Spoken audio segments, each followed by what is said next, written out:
Mercedes Benz ने कुछ दिन पहले अपनी पॉपुलर एसयूवी जीएलसी का नया अवतार लॉन्च किया है। पहले के मुकाबले नई जीएलसी कितनी बेहतर है या फिर इसमें क्या नए बदलाव किए गए हैं, जानिए इस रिपोर्ट में।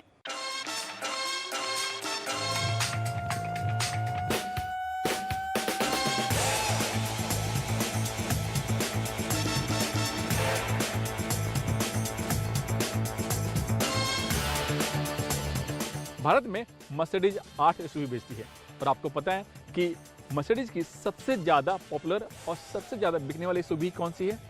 तो मैं आपको बता दूं कि जीएलसी मर्सिडीज के पोर्टफोलियो में सबसे ज़्यादा बिकने वाली एसयूवी है। आप में से कई लोग जीएलसी चला भी रहे होंगे, लेकिन आप जो गाड़ी देख रहे हैं वो है जीएलसी का नया अवतार। जी हाँ, 2020 वाली जीएलसी। कंपनी का कहना है कि इसके एक्सटीरियर इंटीरियर में बदलाव के साथ नया V6 इंजन तो है ही, साथ ही कई सारे इसमें नए टेक्नोलॉजी को ऐड ऑन किया गया है। तो चलिए जान लेते हैं क्या बदलाव किया गया है इस नई जीएलसी में।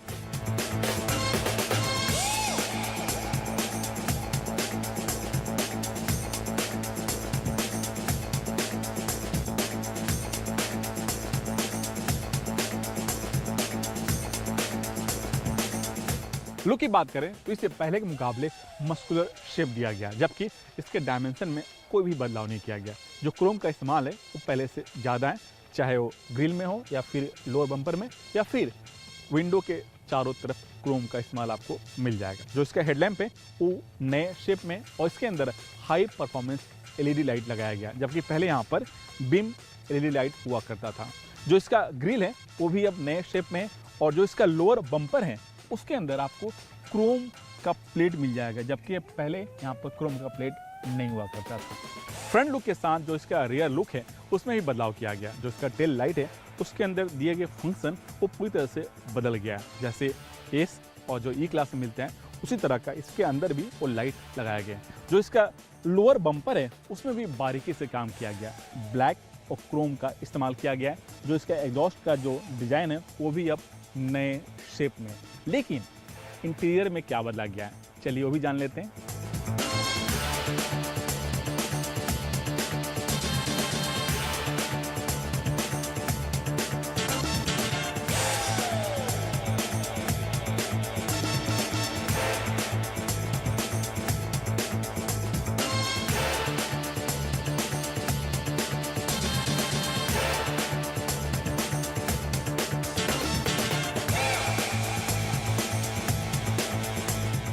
बाहरी लुक के साथ नई जीएलसी के इंटीरियर में भी कई सारे बदलाव किए गए। पहला है इसका टेलेमेटिक्स, दूसरा है इंफोटेनमेंट सिस्टम, तीसरा है स्टीयरिंग व्हील, चौथा है स्टीयरिंग व्हील पर दिया गया बटन्स। अब गौर से देखेंगे जो इसका टेलेमेटिक्स है उसका शेप और डिजाइन पूरी तरह से नया है। कंपनी का कहना है कि इसमें NTG6 टेलेमेटिक्स का इस्तेमाल किया गया जो अपने आप में एडवांस है।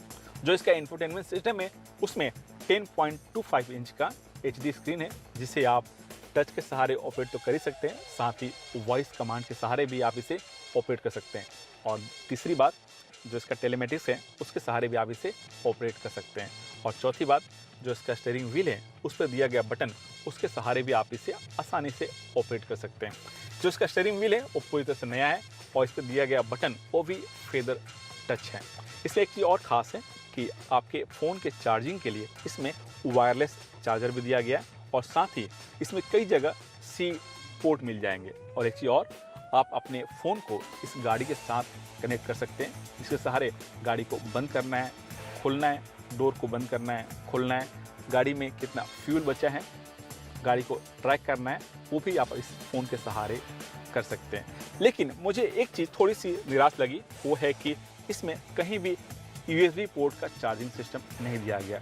अगर आपके पास कुछ डिवाइस हैं जिसमें आप USB पोर्ट के सहारे आप इसे चार्ज करना हो तो आपके लिए निराश होना पड़ेगा या फिर आपको एक अडेप्टर अपने साथ लेके चलना पड़ेगा। लेकिन गाड़ी चलाने में कैसी है, चलिए वो भी देख लेते हैं।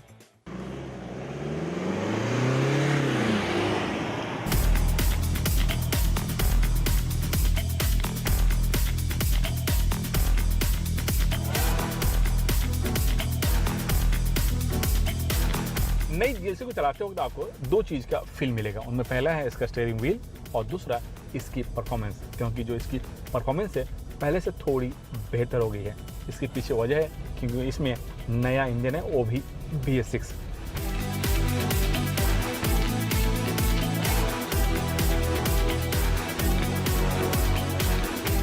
इंजन की बात करें तो इसमें पेट्रोल और डीजल दोनों इंजन का ऑप्शन है, लेकिन मैं जो गाड़ी चला रहा हूँ वो है डीजल वेरिएंट। तो इसमें 2 लीटर का नया BS6 इंजन है जिसका पावर आउटपुट है 194 bhp, यानी पावर पहले के मुकाबले थोड़ी सी ज़्यादा है।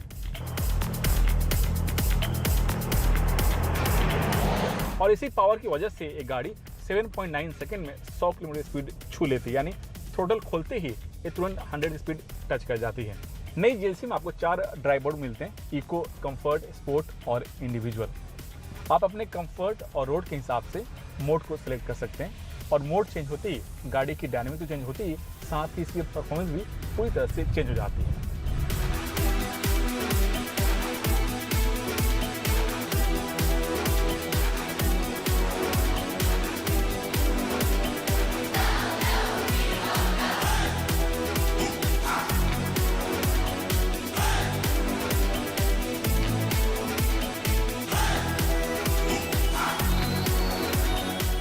नई GLC का माइलेज कमाल का है। कंपनी का दावा तो ऐसे 18 से 19 किलोमीटर का है, लेकिन ये नॉर्मल कंडीशन में 15 किलोमीटर की माइलेज आराम से दे देती है।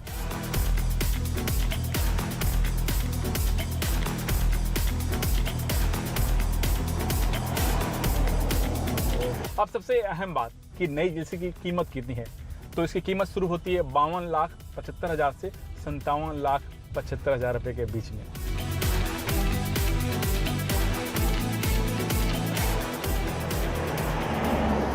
मर्सिडीज की नई GLC में काफ़ी सारे फीचर्स हैं और B6 इंजन भी है, लेकिन क्या ये अपने सेगमेंट की बाकी गाड़ियों को टक्कर दे पाएगी, ये बड़ा सवाल है।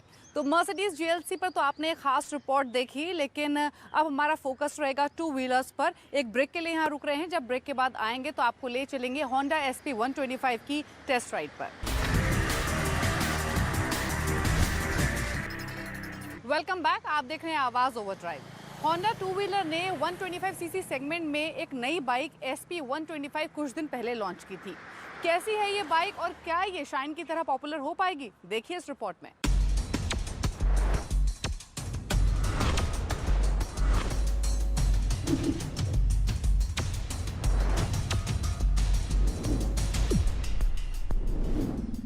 होंडा की तरफ से नई बाइक, जी हाँ SP 125 दिखने में ये शाइन की तरह लग रही है, लेकिन शाइन नहीं है। ये पूरी तरह से होंडा की तरफ से नई बाइक है और ये होंडा की पहली BS6 बाइक। कीमत है 74 से 78,000 रुपये के बीच में। वैसे दिखने में ये शाइन की तरह लग रही है, लेकिन शाइन नहीं है। कंपनी का कहना है कि पूरी तरह से नई बाइक है और इसमें बहुत कुछ नया है। क्या नया है, चलिए आपको एक एक करके बताते हैं इसमें क्या कुछ नया दे रही है कंपनी।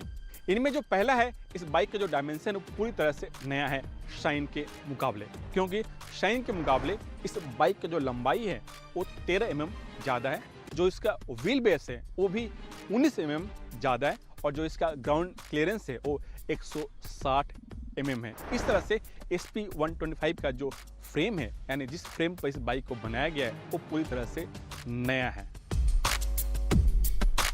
लुक की बात करें तो SP 125 जरूर कंप्यूटर सेगमेंट की बाइक है, लेकिन इसे थोड़ा सा स्पोर्टी और मस्कुलर लुक देने की कोशिश की गई है। जो इसका हेडलैम्प है वो काफ़ी खूबसूरत है दिखने में और इसके अंदर आपको LED का इस्तेमाल किया गया है। इसी वजह से जो इसकी रोशनी है खासकर रात में वो काफ़ी अच्छी है। अलॉय व्हील की बात करें उसे भी ट्रेंड से हटकर अलग डिजाइन दिया गया है और खासकर शाइन के मुकाबले। जो इसका स्पीडोमीटर है वो पूरी तरह से डिजिटल है और इसमें कार की तरह इंफॉर्मेशन डिस्प्ले होते हैं, जैसे fuel, speed, time, gear indicator, distance to empty और इंस्टेंट फ्यूल। दूसरी बात, जो इसका स्विच नॉब है वो भी इस बाइक को ध्यान में रख करके डिजाइन किया गया है और यहीं पर आपका किल स्विच दिया गया। लाइट के लिए जो अपर और डिपर जो स्विच हैं वो पासिंग स्विच में ही फिट किया गया है और इस तरह का डिजाइन हाई एंड बाइक में आपको देखने को मिल जाएंगे। जो इसका फ्यूल टैंक है उसे भी मस्कुलर लुक दिया गया और इसके ऊपर एक ट्रेंडी ग्राफिक्स लगाया गया, देखने में काफ़ी खूबसूरत है। सीट की बात करें तो मैं आपको राइड के दौरान बताऊंगा कि इसकी सीट कितनी कंफर्टेबल है। पिछले हिस्से की बात करें उससे भी काफ़ी खूबसूरती से डिज़ाइन किया गया और जो इसका टेल लाइट है उसमें LED की जगह टंगस्टन बल्ब दिया गया। मेरा मानना है कि इसमें भी LED इस्तेमाल होना चाहिए था। साइलेंसर को ब्लैक के ऊपर क्रोम फिनिश किया गया और ये दिखने में काफ़ी खूबसूरत लगती है। इस तरह से लुक की बात करें तो SP125 अपने सेगमेंट में थोड़ा सा नए ट्रेंड के साथ आई है।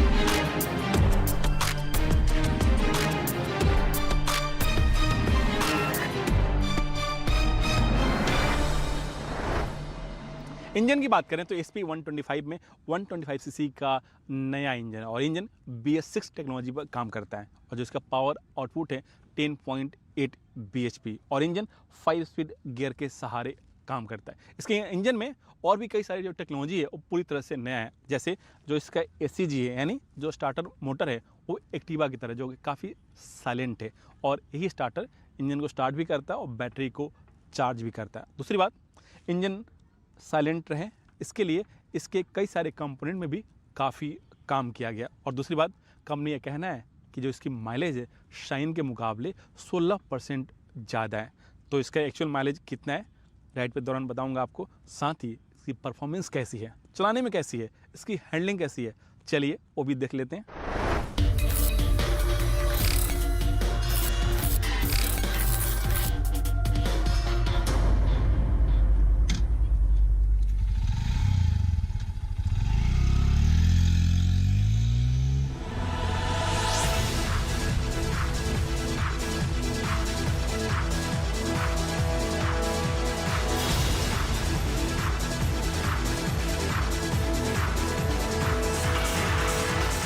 इसकी राइड और हैंडलिंग काफ़ी अच्छी है। इसके दोनों सस्पेंशन स्मूथली काम करते हैं। फुल थ्रोटल खोलने पर ये बाइक 90 स्पीड आराम से टच कर जाती है और टॉप स्पीड में भी जो इसका इंजन है वाइब्रेट नहीं करता है। ये काफ़ी अच्छी बात है इस बाइक की। सीट का जो डिज़ाइन है वो काफ़ी अच्छा है, लेकिन जो कंफर्ट है वो उतना अच्छा नहीं है जितना कि मेरे ख्याल से होना चाहिए। माइलेज ज़रूर बढ़ा है और इसके पीछे वजह है फ्यूल इंजेक्शन टेक्नोलॉजी। कंपनी का दावा है जो इसकी माइलेज है टेस्ट कंडीशन में वो है 70 किलोमीटर पर लीटर, लेकिन जो मुझे फिगर शो कर रहा था किलोमीटर में वो है 55 से 60 किलोमीटर के आसपास। लेकिन मैं आपको ये बता दूं कि माइलेज डिपेंड करता है ट्रैफिक और आप बाइक कैसे चलाते हैं।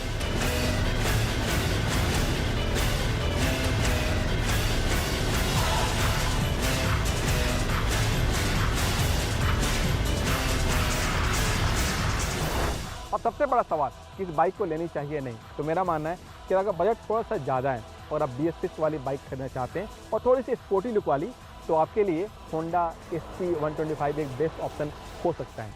आवाज ओवरड्राइव में वक्त हो गया है हमारे खास segment Servo presents tip of the week का। टिप ऑफ द वीक में हम आपके लिए लेकर आए हैं एक खास टिप। अक्सर लोगों की शिकायत रहती है कि ट्रैफिक वाले रास्ते में उनकी गाड़ी की माइलेज कम हो जाती है। वैसे तो गाड़ी की माइलेज बढ़ाने के काफ़ी सारे नुस्खे हैं, लेकिन इस सेगमेंट में हम आपको बताएंगे कुछ इंपॉर्टेंट टिप्स जिसके चलते आप अपने फ्यूल की सेविंग कर सकते हैं। तो चलिए टिप ऑफ द वीक में जान लेते हैं कि ट्रैफिक में गाड़ी की माइलेज कैसे बढ़ाएं। माइलेज बढ़ाने के लिए पहला टिप है सही गियर में गाड़ी चलाएं। सही स्पीड और समय पर गियर शिफ्ट करने से गाड़ी का माइलेज बढ़ेगा। 1 मिनट से ज्यादा रेड सिग्नल होने पर गाड़ी बंद कर दें। ट्रैफिक वाले रास्ते पर जब आप ड्राइव करें तो सिग्नल का जरूर ध्यान रखें। 1 मिनट से ज्यादा सिग्नल हो तो गाड़ी को बंद कर दें। एयर फिल्टर हमेशा साफ रखें। इंजन में जाने वाली हवा फिल्टर्स के जरिए जाती है। अगर फिल्टर गंदे हो जाते हैं तो इंजन को पर्याप्त हवा नहीं मिलती। इस वजह से भी गाड़ी के परफॉर्मेंस और माइलेज पर असर पड़ता है। टायर का एयर प्रेशर सही रखें। टायर प्रेशर और गाड़ी के माइलेज के बीच गहरा रिश्ता है। आपकी कार का टायर प्रेशर काफी हद तक आपकी कार के माइलेज पर असर डालता है। गाड़ी चलाते वक्त एक्सेलरेट या डी एक्सेलरेट ना करें, क्योंकि ऐसा करने से इंजन की RPM मीटर की सुई जरूर ऊपर जाती है, लेकिन आपकी गाड़ी की स्पीड नहीं बढ़ती है, बल्कि इंजन पर बेवजह लोड पड़ता है। ट्रैफिक वाले रास्ते में कई बार हम क्लच पर पैर रखकर चलते हैं। इससे माइलेज कम तो मिलती ही है, क्लच प्लेट भी घिसने या जलने का खतरा रहता है। ट्रैफिक से बचने के लिए ये भी जरूरी हो जाता है कि आप सही लेन में गाड़ी चलाएं। हमेशा रूट प्लान बनाकर चलें। इससे आप बेवजह इधर उधर घूमने से बचेंगे और फ्यूल की भी सेविंग होगी।